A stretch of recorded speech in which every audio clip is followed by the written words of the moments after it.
My brother proposed to my fiancée at a family dinner, and when I fought back, Mom called me heartless. Then everything spiraled, leaving them pleading with tears and secrets unraveling in ways I never saw coming. I stood frozen in my brother's sleek Boise penthouse, the city's neon lights bleeding through floor-to-ceiling windows, casting jagged shadows across the hardwood. My fiancée, Harper, sat rigid beside me, her hand gripping mine under the table like a lifeline. My brother Lucas, all smug grins and gelled hair, had just dropped to one knee, a ring box in his hand, and proposed to my fiancée, right in front of our family. The air turned thick, like the moment before a thunderstorm cracks open the Idaho sky.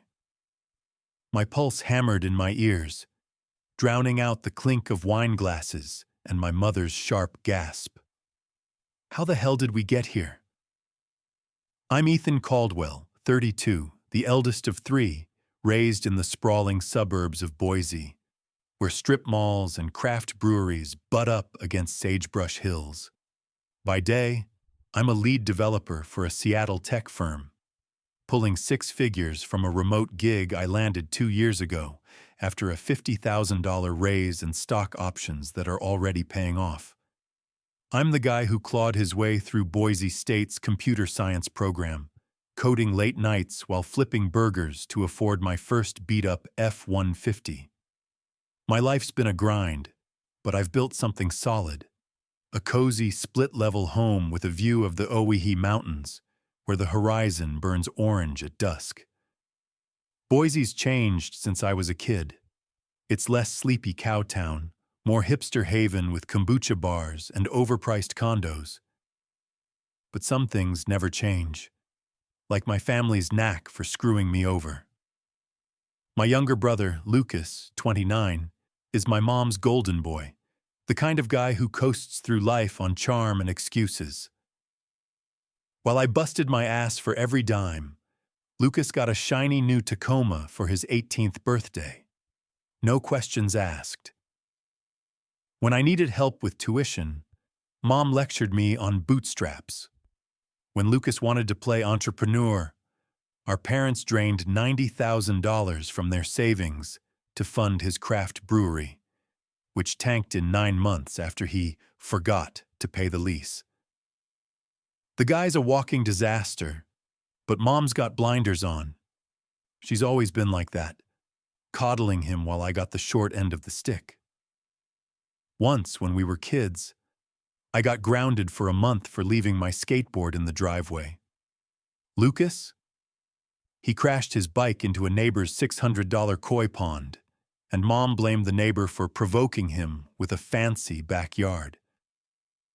She wrote the check, then bought him a milkshake to ease his stress. My sister Mia, 27, gets it. She's a paramedic who put herself through school working graveyard shifts at a 24-hour diner off I-84, serving truckers while studying anatomy flashcards. Mia's tough as nails, with a laugh that cuts through tension like a knife. We've got bi-weekly Zoom calls to vent about Mom's favoritism and Lucas's latest train wreck, like when he lost $4,000 on Dogecoin after binge-watching TikTok investing gurus. Mia bet me $20 he'd try to flip NFTs next. I'm still waiting to collect. Then there's Owen, my best friend since middle school. He's 32, a civil engineer with a mouth sharper than a switchblade. We met when he called out a teacher for pinning a prank on me that Lucas pulled. Owen's been my wingman ever since, whether we're dominating pickup soccer games at Ann Morrison Park or trading stories about our messed-up families over IPAs at Bitter Creek Alehouse. His dad split when he was 9, leaving him with a mom who cycled through boyfriends like Netflix shows. Owen's got no patience for BS, especially my family's. Dude, stop chasing their approval, he's told me for years. They're playing a rigged game. I should have listened. I met Harper, my fiancée, a year ago at a tech conference in Boise's bustling downtown, where food trucks line the streets and live music spills from bars.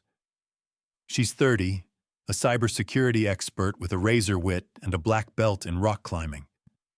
Her dark hair catches the sunlight like obsidian, and her dry humor, peppered with parks and rec quotes, had me hooked from her keynote on phishing scams. She dropped a Star Trek reference mid-presentation, and I knew I had to talk to her. We clicked over coffee at a quirky shop with mismatched chairs and chalkboard menus, the Boise River glinting outside.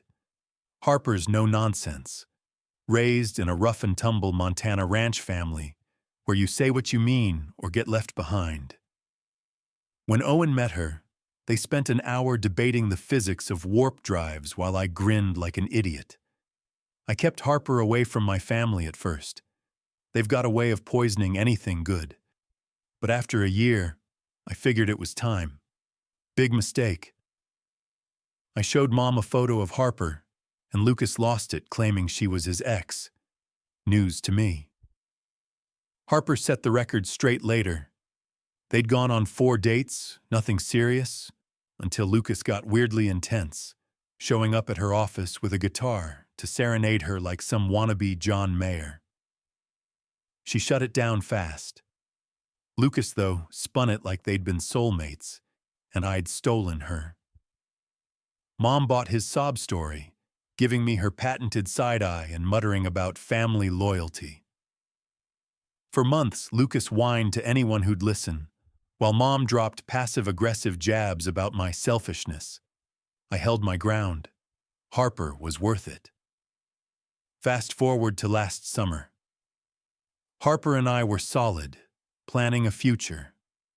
I proposed at a riverside lodge just outside Boise, where cottonwoods sway and the air smells of pine and campfire smoke. I'd rented the place out, invited our families and friends, and spent 3 months' salary on a sapphire ring that matched her eyes. Under a canopy of stars, with fairy lights strung through the trees, she said yes. The crowd erupted, except Lucas, who stormed off, and Mom, who chased after him like he was a kid who dropped his ice cream. Owen pulled me aside later, shaking his head.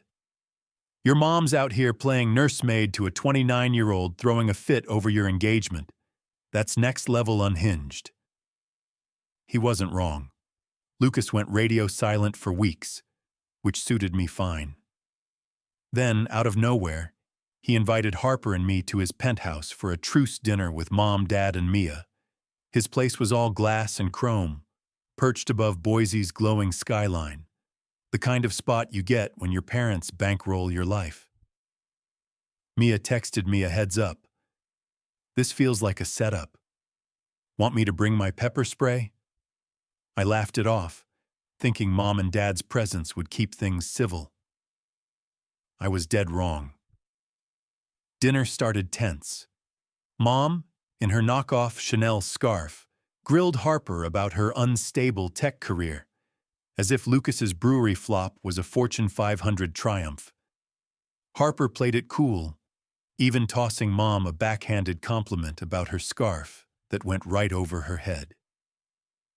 Dad sipped his wine, avoiding eye contact, while Mia shot me what the hell looks across the table. The city's neon signs flickered outside, reflecting off the river like a warning. After dessert, Lucas stood, cleared his throat, and launched into a speech about family and special moments. I figured he was toasting Mia's recent paramedic promotion. Then he dropped to one knee, pulled out a ring box, and turned to Harper. Will you marry me? The room went still. Harper's face drained of color. Lucas, stop it. Get up, she said, voice like steel. Mom gasped, Dad froze, and Mia's jaw hit the floor. My vision tunneled. Before I knew it, I was across the room, fist connecting with Lucas's jaw. He stumbled, knocking over a lamp that shattered on the hardwood. Mom screamed, Ethan, how could you? Like I'd just kicked a puppy. Lucas sprawled on the floor, clutching his face, while Harper stood, shaking with rage. 4 dates, Lucas. 4. And you pull this? Mia grabbed us, hustling us out as Mom wailed about her baby. In the elevator, Harper's voice cracked. Who does that? I had no answer. My knuckles throbbed, and my chest burned with a mix of fury and betrayal. Back home in our quiet living room with mountain views framed by cedar shutters, I replayed it all. Lucas's stunt wasn't just a prank. It was a middle finger to everything I'd built. Mom's defense of him, her blind loyalty, cut deeper than ever. I'd spent years swallowing their favoritism, but this was war. Harper paced, her usual calm shattered. I'm done with them, Ethan. Done. I nodded, my mind racing. What kind of brother does this? What kind of mother lets him? And what the hell was Lucas thinking, dragging our family into his delusional drama? I knew one thing. This wasn't over. Not by a long shot. The days after Lucas's stunt at his penthouse felt like walking through a Boise fog. Thick, disorienting, the kind that rolls off the river and cloaks the city in gray. Harper and I retreated to our cabin, its cedar walls and wide windows framing the Oahe Mountains' craggy peaks. The view usually calmed me, the way the ridges caught the last light of day, turning gold against a bruising sky. But now, every creak of the floorboard set my nerves on edge, like I was waiting for the next bomb to drop. My knuckles still ached from punching Lucas, a dull reminder of the line we'd crossed. Harper, usually unshakable, was quiet, her eyes scanning the horizon as if answers might rise from the sagebrush. We're done with them, Ethan, she'd said that night, her voice low but final.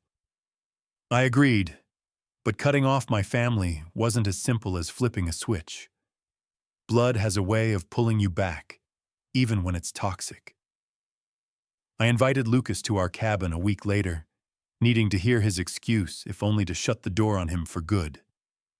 Our place sat nestled in a grove of ponderosa pines, the air sharp with resin, the kind of spot where you'd expect peace, not a showdown.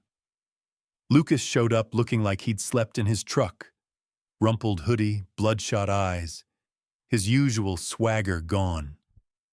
Harper sat across from him on our leather couch, her arms crossed, her climber's muscles tense. I leaned against the kitchen counter, the granite cold under my palms, and demanded, "Explain yourself." His story was as pathetic as I'd expected. His buddy Tyler, a deadbeat who once sold fake Post Malone tickets online, had convinced him Harper was playing me to get revenge for their breakup. 4 dates, and Lucas thought he was the scorned hero of a rom-com. It was a test, he mumbled, staring at the floorboards. To see if she'd ditch you for me. I laughed, a bitter sound that echoed off the cabin's vaulted ceiling. You and your bro code bull. You humiliated us to stroke your ego. He doubled down, muttering about loyalty, but his voice cracked. I saw it then, a flicker of shame. He knew he'd gone too far. When he declared he'd skip our wedding, I snapped, "Your invite's already in the trash."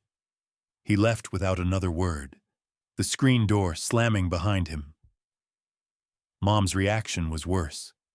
She called the next day, her voice dripping with that martyr tone she'd perfected. "Ethan, you should have checked with Lucas before dating Harper. She's his ex." Harper, overhearing on speaker, scoffed. 4 dates, Linda. I barely knew him." Mom hung up, but her words lingered like smoke. Mia, my sister, called later, her voice crackling through the phone from her Boise apartment. "Lucas is a mom-enabled disaster," she said. "She's built him a throne out of excuses." Mia got it. She'd fought the same favoritism, scraping through paramedic school while Lucas partied. I decided then, no more family drama. Harper and I would focus on our wedding, our life. But deep down, I knew Mom wouldn't let it go. The tension simmered for weeks, like a storm brewing over the foothills. Mia's paramedic promotion party came next, held at a rustic barn venue on the outskirts of Boise. Fairy lights twinkled over hay bales, and the air smelled of barbecue and wild lavender. Harper and I arrived hand in hand, hoping for a night of celebration. Mom had other plans. Halfway through dinner, as Mia glowed, talking about her new role, Mom's face tightened. She'd been silent all night, nursing her wine, her eyes darting between me and Harper. Then she exploded. "You're still keeping Lucas from your wedding? You're tearing this family apart, Ethan." The barn went quiet, forks pausing mid-air. I kept my voice steady. "He proposed to my fiancée, Mom. We agreed he's out." She scoffed, her voice rising. "You're jealous of his charm, always have been. He's got a spark you'll never have." Charm? Lucas's idea of charisma was quoting Crypto Bro podcasts and wearing t-shirts with Bitcoin logos. I shut it down. "This is Mia's night. Drop it." The party limped on, but the joy was gone. The night soured like flat beer. Mom didn't stop. A week later, she showed up unannounced at our cabin, her SUV crunching gravel in the driveway. The mountains loomed behind her, their peaks dusted with early snow, but her presence felt like an invasion. Harper was working from home, her laptop open on the dining table, the room warm with the scent of coffee. Mom barged in, ignoring my greeting. "We need to settle this Lucas nonsense," she demanded, her voice sharp as a switchblade. She called his proposal a silly stunt, insisted I was overreacting by uninviting him. I stood firm, my jaw tight. "He crossed a line, Mom. So have you." Her eyes narrowed. "If Lucas isn't welcome at your wedding, I'm not coming either." My chest tightened, but I held her gaze. "Your choice. I'm not begging you to be there." I reminded her of the times she ditched me. My college graduation for Lucas's poetry slam, my first tech award for his open mic night. Her face crumpled, but not with guilt. "You're so cruel," she spat, storming out. I thought that was the end. I was wrong. The real blow came 2 days later. Harper was home alone, working in our study, the windows open to let in the crisp mountain air. I was at a coffee shop in Boise coding when my phone buzzed. Harper's voice was shaky. "Your mom's here. She's unhinged." I raced home, the 20-minute drive a blur of panic. When I pulled up, Mom was screaming, her fists pounding our oak door. Inside, Harper was shaken, her arm bruised, a bookshelf toppled. Mom had shoved her, hard, during a rant about how Harper ruined our family. I grabbed Mom's arm, pulling her outside. "Get out. Now." She kept yelling, incoherent, until she finally drove off, tires spitting gravel. Harper collapsed on the couch, her voice barely a whisper. "She's lost it, Ethan." Mia arrived an hour later, her paramedic instincts kicking in. "This isn't just drama," she said, checking Harper's bruises. "This is assault. File a report." Harper hesitated, but we went to the police. The officer, a grizzled guy with a Boise State cap, was blunt. "This ain't normal family squabbles. She crossed a line." We filed a report and got a temporary restraining order. Mom was barred from coming within 500 feet of us or our cabin. The betrayal cut deeper than I expected. I'd spent years dodging Mom's favoritism, but this was a new low. Harper and I sat up that night, the cabin dark except for the glow of a single lamp. "Why does she hate me?" Harper whispered, her voice raw. I didn't have an answer, just held her. the weight of my family's dysfunction pressing down like the mountains outside. But something else was nagging at me, a suspicion I couldn't shake. Our grandfather's trust, $500,000 per grandchild, meant for me, Mia, and Lucas, had always been a sore spot. Mom and Dad were trustees, but whenever I asked about my share, I got vague excuses. "It's tied up in investments," they'd say. After Mom's attack, I started digging. I requested bank statements, my legal right as a beneficiary. What I found made my blood run cold. Mom and Dad had been siphoning my and Mia's shares to bankroll Lucas's life. His $2,500 a month loft, paid from the trust. His $45,000 Ram truck, trust money. The $90,000 brewery flop? You guessed it. I'd gotten $10,000 for grad school. Mia got $8,000 for her training. Meanwhile, Lucas was living large, his streaming subscriptions, bar tabs, even his Tinder premium covered by our inheritance.